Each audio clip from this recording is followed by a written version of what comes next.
sejam todos muito bem-vindos e todas muito bem-vindas ao nosso curso de Introdução às Finanças Pessoais. Essa é a nossa terceira aula e nós hoje vamos conversar com você sobre gestão de despesa. Gestão de despesa é um importante capítulo do nosso curso, onde você vai passear comigo por este processo. Como é que você faz a gestão de suas despesas?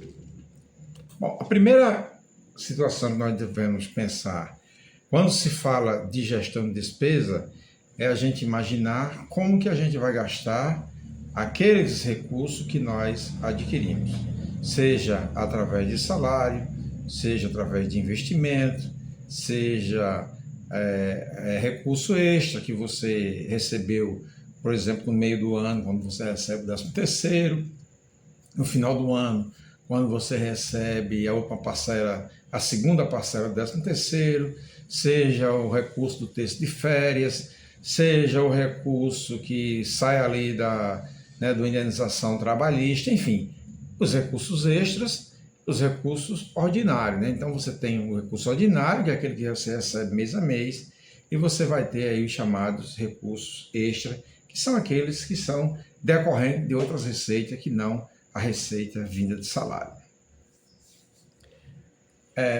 Mas a gente sabe que nesse contexto das receitas nós vamos ter aí as nossas despesas.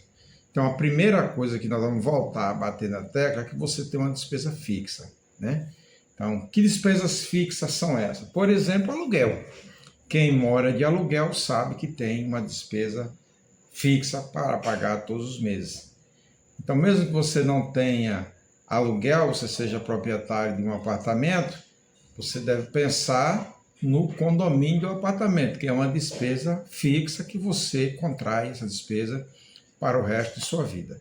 Além dessa despesa de aluguel, nós já falamos disso em algum momento, você tem as contas de água, a conta de luz, conta do telefone, são despesas, né, que estão ali colocadas todos os meses para você. Todo ano você sabe que paga IPTU, então o seu imóvel, a sua casa, é óbvio que tem pessoas que são isentas do pagamento de IPTU, mas todos os anos você sabe que tem IPTU para pagar.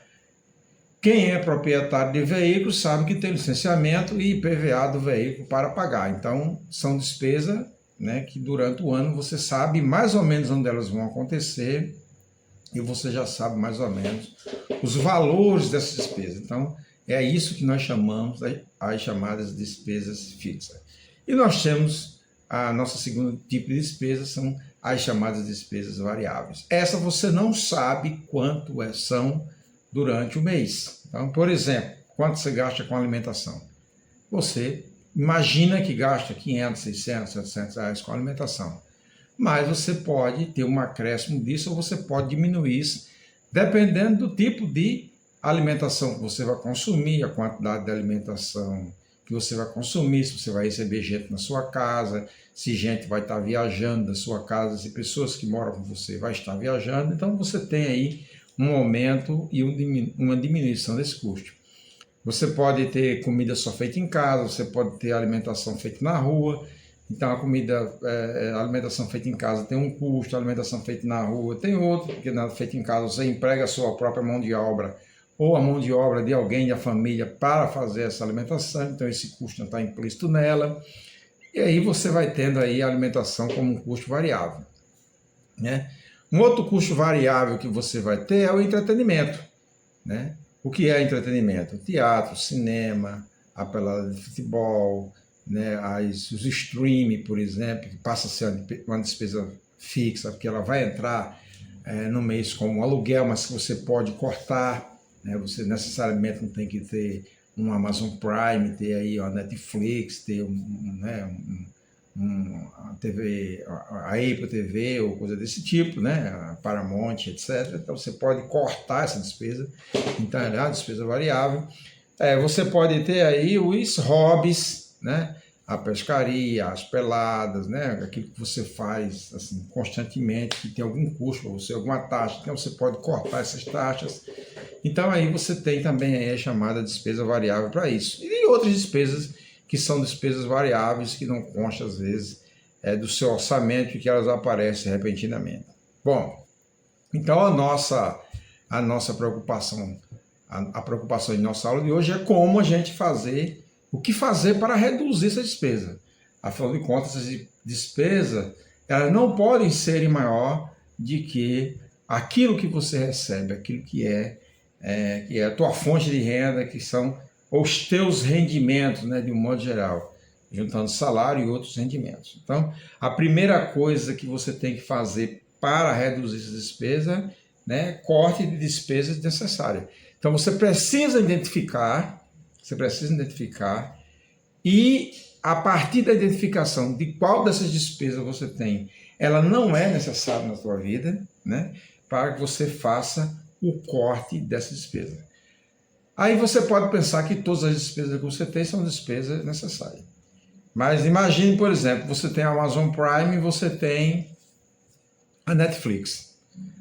E, geralmente são 2 canais de streaming, por exemplo, mais conhecidos no Brasil, por isso que eu estou citando aqui, não tem nada a ver com patrocínio, coisa desse tipo. Mas você percebe que na Netflix você tem uma gama maior de filmes, né? Tem um catálogo maior de filmes, talvez. Eu nunca parei para pensar nisso, mas pode ter. Né? E aí você tem também na Amazon Prime, você tem uma quantidade muito grande de filmes. Eu lhe pergunto, você necessita ter os 2 canais? Quanto tempo você passa na frente de uma televisão assistindo esses 2 streaming? Né? Você tem tempo de dar conta desses 2 streams por mês? Assim, assistir os filmes que estão disponíveis, os catálogos, filmes novos adicionados, assistir filmes antigos. Então, é nesse momento que você elege ou pode eleger uma desses 2 streams e você cortar um dos. Nesse momento você começou a fazer uma contenção de despesa, você começou a reduzir os teus custos. Né? Uma outra coisa que você pode fazer, todos nós temos dívida, né? Aí a primeira coisa que eu te digo é, te organiza para pagar todas as suas contas em dias, né? Seja antes do vencimento ou até o vencimento. A maioria dos casos, as contas, ao se vencer, são acrescentados juros de mora, né? Uma multa e juros de mora. Então, cada vez que você deixa de pagar uma conta até o dia do vencimento, você vai ter um acréscimo no valor dessa conta. Então, uma das formas de você reduzir o teu custo, reduzir a tua despesa, é você levar em conta que essa despesa tem que ser paga até o dia da despesa. A segunda situação é você negociar diretamente essas taxas, né? Há algumas contas, algumas despesas que você dá para negociar as taxas. Então liga, conversa com o gerente, conversa com a pessoa responsável, tenta diminuir essas taxas. Então a terceira coisa é você planejar compras. Então você precisa planejar suas contas. Você não pode sair comprando tudo que vê pela frente, tudo aquilo que você julga necessário para você. Então eleja um mês para comprar, né? Depois você só compra depois que você pagar. Eu não estou falando aqui de medicamento, de alimentação, de coisas que são necessárias. Eu estou falando de coisas que muitas vezes você pode ficar sem comprar naquele mês, naquele momento, sem se endividar no cartão de crédito, sem extrapolar os limites da sua conta, do seu cheque especial, né? Que hoje nem existe mais o cheque especial, mas ainda existe aí a crença de que existe um limite na conta para ser extrapolado. Mas é um empréstimo que o banco te faz e cobra por isso, né? Então, se você não faz esse empréstimo, você não precisa ter ali as suas contas aumentadas em razão dos juros e encargos cobrados por esse empréstimo.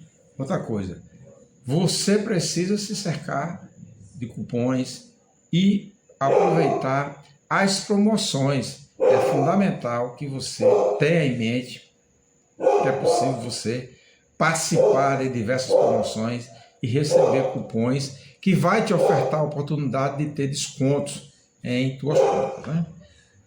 Além disso, a gente precisa compreender que existe uma importância muito grande para poder se economizar. Economizar é fundamental para que você tenha o sucesso das contas equilibradas. Contas equilibradas é sucesso na sua vida, é garantia de uma melhor qualidade de vida, menos preocupações, né? E melhor qualidade de vida. Então você precisa, para essa segurança financeira, você precisa economizar, né? E isso vai te ajudar a lidar, né, com os improvisos e a lidar com as emergências. Né? Às vezes você vai economizando, guardando um dinheiro, uma certa quantia mensalmente, você já estabelece isso, você cria uma rotina na tua vida, pode ser 10, 20, 30, 40, 50 reais, mas você faz com isso como se fosse uma obrigação que você tivesse com você mesmo.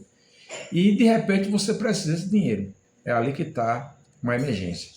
Ou de repente você precisa de dinheiro, é aí que está o improviso, algo que você não esperava acontecer. O pneu do carro furou, o pneu da moto estourou, você de repente deu um curto-circuito na sua casa, quebrou um aparelho que você tem necessidade, por exemplo, como o micro-ondas, que é fundamental na nossa vida hoje para esquentar a alimentação, digamos assim.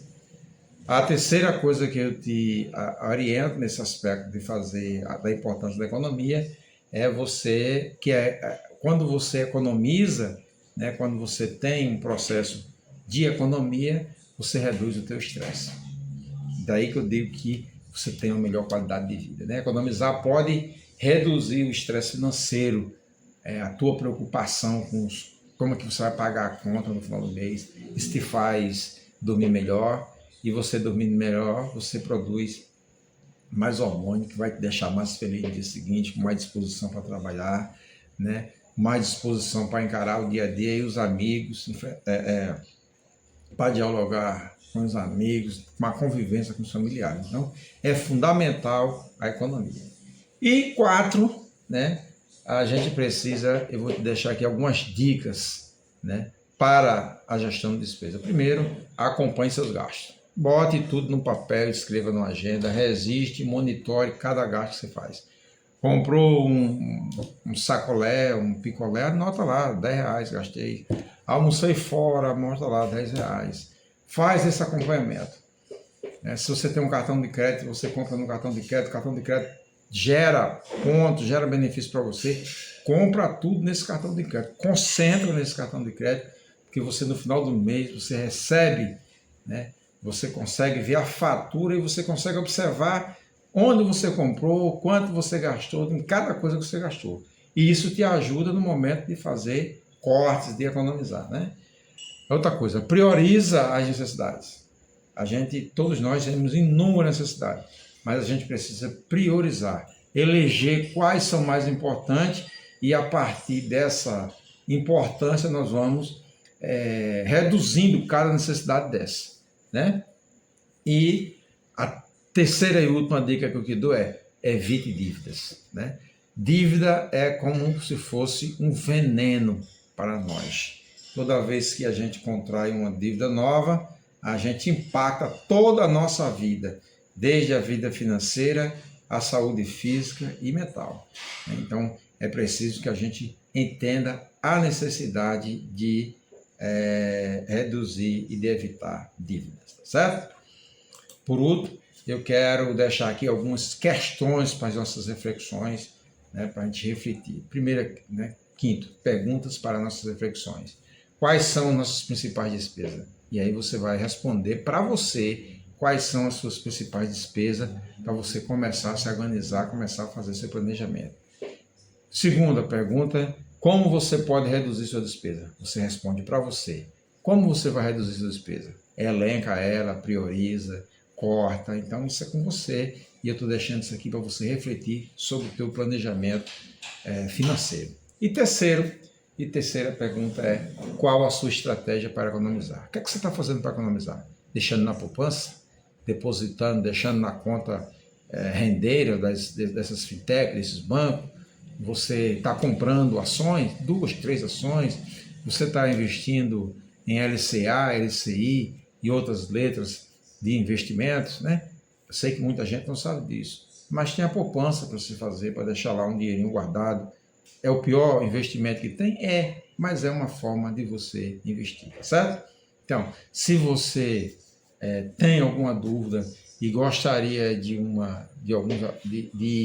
explorar mais algum aspecto de gestão de despesa, fica à disposição para você. Você pode comentar, você pode nos fazer a pergunta diretamente, né? Nos enviar a pergunta, tá bom? E até a nossa quarta aula.